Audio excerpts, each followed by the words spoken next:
The rain wasn't just falling, it was wrapping the whole city in a haze, drumming against the tall cafe windows like an impatient heartbeat. The place smelled of roasted coffee beans and warm pastries, but all I could focus on was the man across the room. He sat alone in the corner, a half-read book in front of him, but his eyes, they were on me. Not a casual glance, but a gaze that lingered, slow, deliberate, like he was reading every thought in my head. When our eyes finally met, I felt it. That silent spark. That rush of heat under my skin. He didn't look away. Instead, a faint, knowing smile tugged at his lips, and something inside me twisted, half nervousness, half desire. After a long moment, he stood. His walk toward me was unhurried but purposeful, as if the space between us had been waiting to close all along. "Mind if I sit?" His voice was deep, low, and threaded with a warmth that settled somewhere dangerously close to my pulse. I nodded. Words felt unnecessary. He leaned forward slightly as he sat, elbows resting on the table, eyes fixed on mine with a kind of quiet hunger. "I've seen you here before," he murmured. "But tonight, you looked at me differently." My lips curved into a small, shy smile. "Maybe you just caught me. Or maybe," he said, tilting his head, "you finally let me catch you." The rain outside turned heavier, the thunder low and distant, almost like a slow drumbeat. His fingers rested on the table, close enough that if I moved my hand just an inch, we'd be touching. When the waitress came to take his order, he didn't even glance at her. His focus never shifted, his eyes traveling over my face slowly, like he was memorizing it. Every time his gaze dropped to my lips, my heartbeat kicked harder. A flash of lightning lit up the room for half a second, catching the sharp lines of his jaw, the way his damp hair clung slightly to his forehead. "You're cold," he said suddenly, noticing me rubbing my hands together. Before I could respond, he reached across the table and took my hand in his. His touch was warm, hot, almost, and the way his thumb began tracing slow, lazy circles across my skin made me shiver in a way that had nothing to do with the weather. "Better?" he asked. His voice was soft but carried weight, the kind of tone that sinks into your bones. The cafe began to empty as the evening stretched on. The rain didn't let up, so when he offered to walk me home, I agreed. Under the umbrella, we stood so close that I could feel the faint brush of his arm against mine with each step. Once, when the wind pushed the rain in, he slid an arm around my back, pulling me tight to his side. The heat of his body, the scent of rain mixed with something faintly musky from his cologne, made it hard to focus on anything else. At my apartment building, I turned to thank him, but he was already looking at me, eyes deep, unblinking, as though he was about to say something he'd been holding in for a long time. "Do you want me to leave?" he asked. I didn't answer. I just stepped aside and opened the door. Inside, the rain became a muffled hum.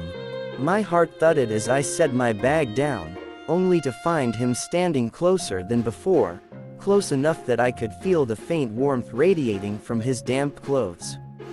His hand rose slowly, brushing a stray strand of hair from my cheek. But instead of pulling away, his palm stayed there, fingers spreading lightly along my jaw. His thumb stroked once, feather light, just below my lip. "You have no idea," he whispered, "how long I've imagined this." He leaned in. His lips barely grazed mine, just enough to taste the anticipation, to let the air between us grow hot and restless. When the kiss deepened, it was unhurried but intense, his mouth moving against mine like he was savoring every second. One of his hands slid to the small of my back, pressing me against him until my heartbeat matched the steady thump of his. The faint taste of coffee and rain lingered between us, mixing with the low hum in my chest.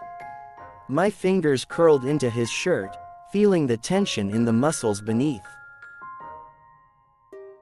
We pulled apart for air, foreheads touching, breaths uneven.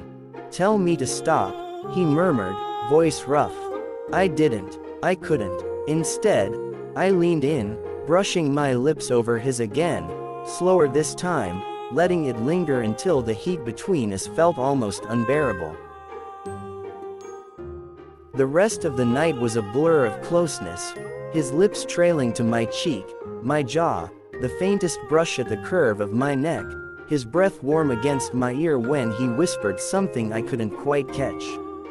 We moved like we'd done this 1,000 times before, each touch deliberate, each pause heavy with things we weren't saying out loud. The air around us felt charged, like the moment before lightning strikes. When dawn finally broke, he was still there, sitting with me in the quiet, his fingers loosely entwined with mine. We didn't talk about what came next. We didn't need to. The wanting was still there, burning quietly between us.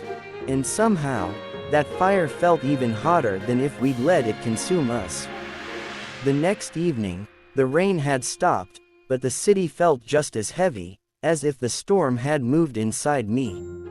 All day, I'd been replaying the night before, his eyes, his hands, the way his voice had wrapped around my name like it belonged to him. I didn't expect to see him again so soon.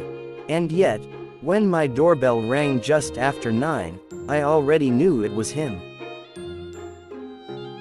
He stood there with a small, almost hesitant smile, one hand in his jacket pocket. "I was walking by," he said softly. "Thought maybe you wouldn't mind some company." I didn't answer, just stepped aside again. The moment the door clicked shut, the quiet was different from the night before. This time, it felt thicker, warmer. The lamp in the corner threw a dim golden light across the room, and it caught the outline of his jaw, the curve of his mouth. We sat on the couch, but there was no polite distance between us tonight. His knee brushed mine, then stayed there. He reached for my hand slowly, threading his fingers through mine, and without looking away, he lifted our joined hands to his lips. The kiss he pressed there was soft, but it lingered, his breath warm against my skin long after. "You've been in my head all day," he murmured. I smiled faintly, trying to ignore how my pulse was thudding. "And what did you think about?" His eyes darkened just slightly. "Everything I shouldn't." His hand left mine only to cup my cheek again, thumb stroking over the edge of my jaw. He leaned in, his breath brushing my lips but not closing the gap, like he wanted me to feel the ache of waiting. When the kiss finally came, it was deeper than last night, slower but heavier, his lips moving with a kind of controlled intensity that made my fingers tighten in his shirt. He shifted closer until there was almost no space between us, one hand resting on my thigh, just the weight of it enough to make my breath catch. His thumb began a slow, absent-minded circle there, and the heat from it spread like wildfire through me. The kiss broke, but he didn't move away. Instead, he pressed his forehead to mine, his breathing uneven, his voice low. "I could lose myself in you right now." The next kiss was different, hungrier, edged with something dangerous. His hand slid up my arms, pausing at my shoulders before gliding down my back, pulling me against him until I could feel every steady beat of his heart. My own breaths came faster, and when his lips trailed to my jaw and down toward my neck, I felt my head tilt instinctively, giving him more. The brush of his mouth there, soft, lingering, made a shiver run through me so strong I gripped his arm for balance. We were so close now that the air between us felt hot, almost electric. His hands rested on either side of my face, holding me there as his eyes searched mine. "Say the word," he whispered, "and I won't stop." For a moment, I thought I might. My lips parted, my chest rising with the sharp pull of breath, but I didn't. Instead, I just looked at him, because maybe part of me wanted to stay in this fire a little longer without being burned. He kissed me once more, softer this time, almost reverent.